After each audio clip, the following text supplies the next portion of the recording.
Assalamualaikum warahmatullahi wabarakatuh. Apa kabarnya Ananda semua? Tentu dalam keadaan baik dan tetap semangat belajarnya. Nah, sebelum kita memulai pelajaran hari ini, seperti biasanya, say basmalah. Bismillahirrahmanirrahim. Pembelajaran keempat, ayo mengamati.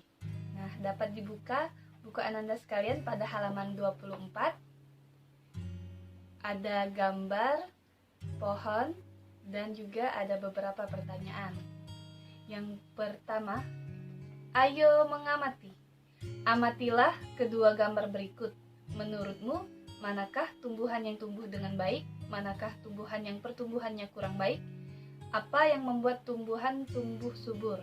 Nah, pertama-tama kita tandai dulu di buku Ananda sekalian untuk gambar A, yaitu gambar pohon dengan daun hijau yang rimbun dan tumbuh buah-buahan. Dan tandai juga pada gambar berikutnya gambar B, daunnya berwarna coklat dan sedikit serta ranting pohonnya agak layu. Nah, antara kedua gambar ini dapat kita amati. Pertanyaan pertama, manakah tumbuhan yang tumbuh dengan baik? Kira-kira yang mana? A atau B? Ya, betul sekali, jawabannya adalah gambar A, yaitu gambar pohon dengan daun hijau yang rimbun dan juga tumbuh buah-buahan. Yang selanjutnya, manakah tumbuhan yang pertumbuhannya kurang baik? Jika tadi gambar A adalah yang tumbuhnya dengan baik, maka yang pertumbuhannya kurang baik yaitu gambar B, dengan daun yang warna coklat dan rantingnya sedikit meruntuh. Dan yang terakhir, kira-kira apa yang membuat tumbuhan tumbuh subur? Nah, jawab di bukunya. Kira-kira apa ya? Nah, dari sini dapat kita kembali kepada pembelajaran sebelumnya, yaitu ciri-ciri makhluk hidup. Salah satu ciri-ciri tumbuhan yaitu tumbuh subur. Bagaimana caranya? Yaitu dengan makanan. Bagaimana cara tumbuhan makan?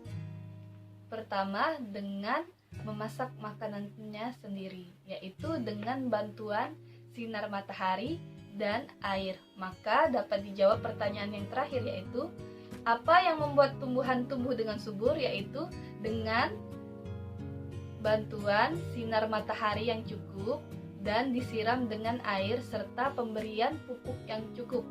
Ya, Ibu ulangi lagi jawaban yang ketiga, yaitu dengan bantuan sinar matahari dan disiram dengan air dan diberi pupuk yang cukup.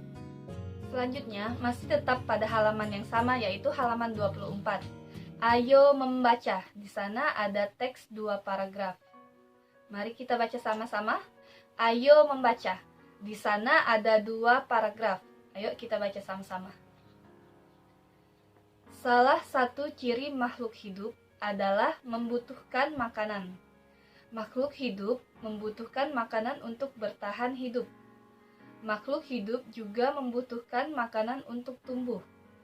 Tumbuh artinya ukuran tubuhnya bertambah. Makanan yang baik untuk pertumbuhan adalah makanan yang bergizi seimbang. Makanan bergizi seimbang mengandung zat gizi yang diperlukan tubuh. Makanan bergizi seimbang terdiri atas makanan pokok, lauk pauk, sayur-sayuran, dan buah-buahan. Nah, di sini ada teksnya. Dapat Ananda perhatikan pada layar, teks bacaan pada halaman 24 telah Ibu garis bawahi. Nah, yang Ibu garis bawahi itu kira-kira apa ya? Ya, betul sekali. Ciri-ciri makhluk hidup. Yang pertama ada pada paragraf pertama, membutuhkan makanan. Dan juga masih pada paragraf pertama, tumbuh. Tumbuh artinya ukuran tubuhnya bertambah. Ada 2 ciri-ciri makhluk hidup, membutuhkan makanan dan tumbuh. Coba kita buat dulu kalimat menggunakan membutuhkan makanan dan tumbuh pakai kalimat Ananda sendiri. Ya, contohnya misalnya Abil membutuhkan makanan biar selalu sehat dan tumbuh besar. Ya, pintar sekali ya. Dan bisa juga untuk contoh yang kedua dengan kata tumbuh. Tanaman tumbuh dengan subur apabila disiram air setiap hari. Ya, itu tadi contoh-contohnya. Nanti Ananda coba buat sendiri ya di buku tulisnya. Selanjutnya, kita perhatikan pada paragraf kedua tadi tentang makanan bergizi, yaitu makanan yang mengandung makanan pokok, lauk pauk, sayur-sayuran, dan buah-buahan. Yang biasa kita sebut dengan 4 sehat 5 sempurna. Yaitu 4 sehatnya tadi yaitu makanan pokok seperti nasi, roti, jagung, tepung yang mengandung karbohidrat ya. Yang kedua ada lauk pauk seperti tempe, ikan, daging, sayur-sayuran, dan juga buah-buahan. Itu 4 sehat. Dan 5 sempurna apabila sempurna ditambahkan dengan segelas susu. Nah, ibu tanya, sebelum belajar tadi sudah sarapan belum? Pastinya sudah sarapan, dan kalau yang belum boleh belajarnya sambil makan ya. Karena dengan sarapan dapat membuat tubuh kita sehat dan bertenaga. Selanjutnya halaman 25, ya silakan dibuka halaman 25, ada pertanyaan. Di atas sekali, makanan apa saja yang kamu makan sehari-hari? Jadi cukup Ananda isi dengan makanan yang Ananda makan tadi pagi ya. Misalnya makan nasi goreng, tulis nasi goreng ya. Selanjutnya, coba perhatikan tubuhmu. Mau lihat tubuh kita. Apakah ukuran baju yang kita pakai 2 tahun lalu masih sama ukurannya? Apakah ukuran sepatu juga masih sama? Nah, apa kesimpulannya? Ditulis misalnya tidak sama. Kenapa? Karena saya sudah tumbuh besar dan bertambah berat badan, jadi baju dan sepatunya juga bertambah ukurannya. Ya, dapat dimengerti sampai di sini? Kalau sudah dimengerti, silakan Ananda tulis yang tadi, jangan lupa. Selanjutnya masih halaman 25, ayo berdiskusi. Tubuh kita merupakan ciptaan dari Allah Subhanahu wa Ta'ala. Maka kita dapat bergerak, bernafas, dapat tumbuh, dapat berkembang biak, dan juga bisa makan. Itu karena anugerah dari Allah Subhanahu wa Ta'ala. Nah, dengan tubuh yang sehat, kita dapat bermain, berlari-lari, berjalan, beribadah, dan juga belajar. Pada pembelajaran sebelumnya, kita sudah mengetahui bersyukur kepada Allah Subhanahu wa Ta'ala adalah salah satu cerminan atau pengamalan Pancasila. Masih ingat? Sila yang keberapa? Ya, sila yang pertama, yaitu ketuhanan yang Maha Esa. Dilambangkan dengan lambang bintang. Ya, maka dari itu kita harus selalu bersyukur kepada Allah Subhanahu wa Ta'ala. Mari kita amati lagi pada buku cetaknya. Cara bersyukur kepada Allah. Di sana ada 4 gambar. Yang pertama, menjaga kebersihan tubuh. Yang kedua, makan makanan bergizi.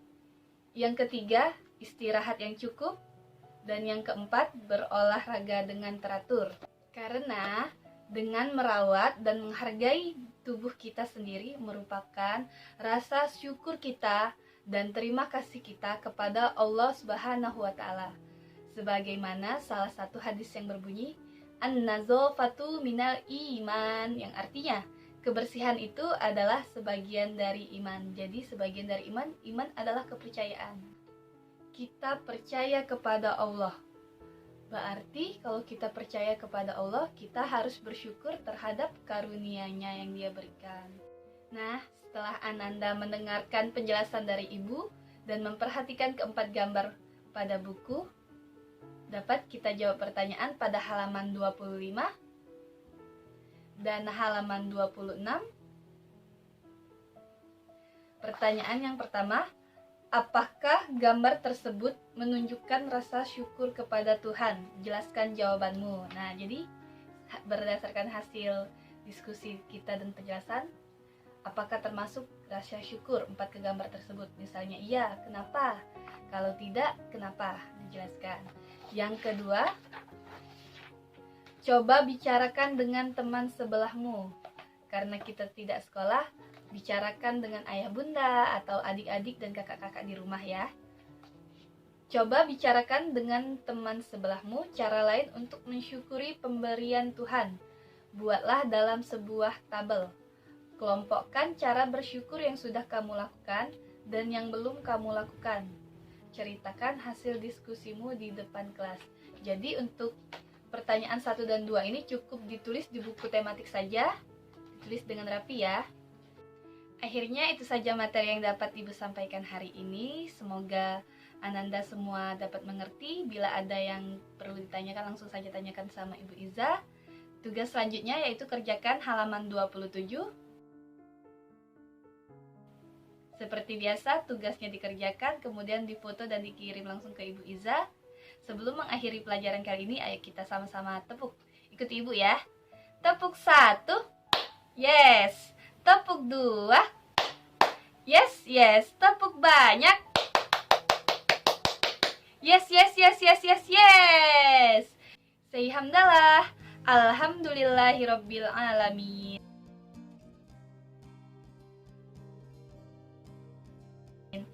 Wassalamualaikum warahmatullahi wabarakatuh. Jangan lupa like, subscribe, dan komen-komen.